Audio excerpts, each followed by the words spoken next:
It is, please. Shri Danish Ali ji. Yeah.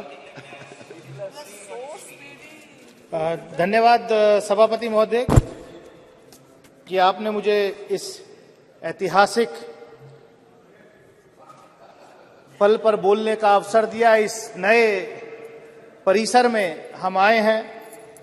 मैं देश की समस्त साइंटिफिक कम्युनिटी को बधाई देने के लिए यहां आपके सामने खड़ा हुआ हूं। मुझे इस बात का फक्र है कि मैं आज नए परिसर में बोलने के लिए जब खड़ा हुआ हूं तो इस देश की साइंटिफिक कम्युनिटी को बधाई देने के लिए खड़ा हुआ हूं। सभापति महोदय, गवर्नेंस एक कंटिन्यूअस प्रोसेस है और मैं सुबह से बैठ करके अपनी आदत के मुताबिक, भले ही मुझे बोलना हो सदन में या नहीं, लेकिन मैं लगातार सदन में बैठने की कोशिश करता हूं।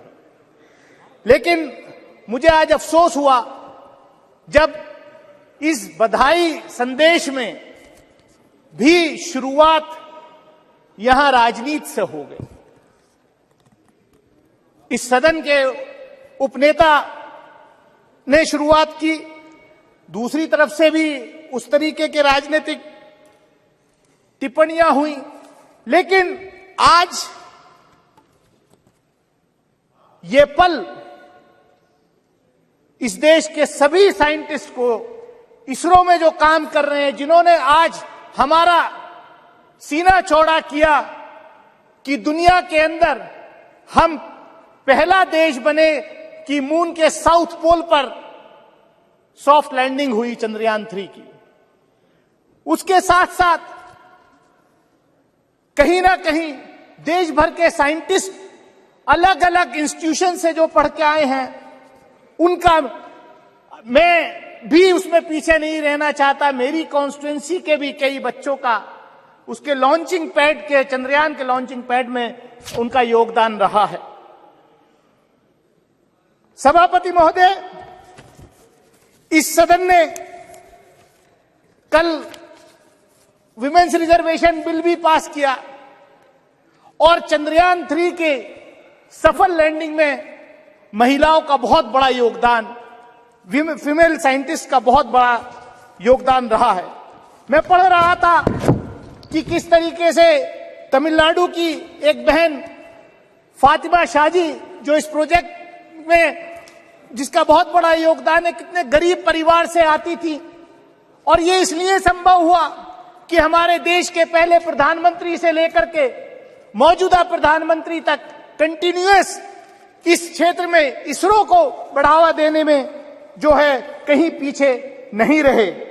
पंडित जवाहरलाल नेहरू इस देश के पहले प्रधानमंत्री, उनके साथ जो शिक्षा मंत्री मौलाना अबुल कलाम आजाद थे, उनके जमाने में उन्होंने जो IIT वगैरह जो बड़े इंस्टीट्यूशंस खोले, उसका आज नतीजा हम ये देख रहे हैं।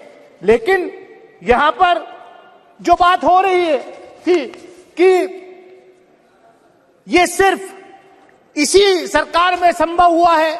मैं बधाई देना चाहता हूं प्रधानमंत्री आदरणीय नरेंद्र मोदी जी को कि वो इतने लकी प्रधानमंत्री हैं कि पिछले प्रधानमंत्रियों के डाले हुए दाने, बोए हुए बीज की फसल काटने का मौका आज उनको मिल रहा है। ये अच्छी बात है। लेकिन ये भी सच्चाई है कि पिछले बजट में इसरो का 8% एलोकेशन बजट में कम हुआ है। ये किसी से छुपा नहीं है, क्या ये किसी से छुपा नहीं है। और हमने देखा पिछले दिनों सभापति महोदय, इस सरकार में जिस तरीके के अपॉइंटमेंट्स हो रहे हैं, और मैं कंक्लूड कर रहा हूं, जिसमें कुछ ज्यादा है भी नहीं, मैं कंक्लूड कर रहा हूं। हमने देखा कि पिछले दिनों मंडी के IIT के एक डायरेक्टर का वीडियो वायरल हुआ कि ये जो हिमाचल प्रदेश में जो बाढ़ फ्लड आया है, यहां जो भूस्खलन हुआ है, ये इसलिए हुआ है। मतलब IIT का डायरेक्टर ये सरकार कैसे अपॉइंटमेंट कर रही है कि वो कह रहे हैं कि क्योंकि ये लोगों ने यहां नॉन वेजिटेरियन इस देश में खाना शुरू कर दिया है, इसलिए जो है ये सब आपदा आ रही है। कैसी अनसाइंटिफिक बात लोग कर रहे हैं और ऐसे लोगों के खिलाफ कोई कार्रवाई नहीं हो रही। मैं सभापति महोदय, मैं इतना ही कहूंगा कि जो साइंटिफिक कम्युनिटी है हमारे देश की, उसको हमें जो है बढ़ावा देना चाहिए। मैं देखा, हम डिफेंस कमेटी के रूप में हम डीआरडीओ में गए के साइंटिस्ट से मिले थे। 4 साल तक उनका प्रमोशन जो है वो रोका हो गया था। हमने सवाल किया, खैर अब वो प्रमोशन जो है हो रहा है। तो मैं इतना ही कहूंगा कि यहाँ पर मैं कंक्लूड कर रहा हूं, पोखरण के टेस्ट की बात हुई। 1974 में न्यूक्लियर का टेस्ट हुआ, बाद में वाजपेयी जी के नेतृत्व में भी पोखरण 2 हुआ, लेकिन पोखरण 2 की तैयारी नरसिम्हा राव जी के जमाने में हो गई थी। मैं रिकॉर्ड पे कह सकता हूं कि देवेगौड़ा जी जब प्रधानमंत्री थे, फाइल आई थी उनके पास, लेकिन उनको एडवाइस किया गया, नहीं साहब हम करेंगे। श्री विनोद सोनकर धन्यवाद जी। सभापति महोदय।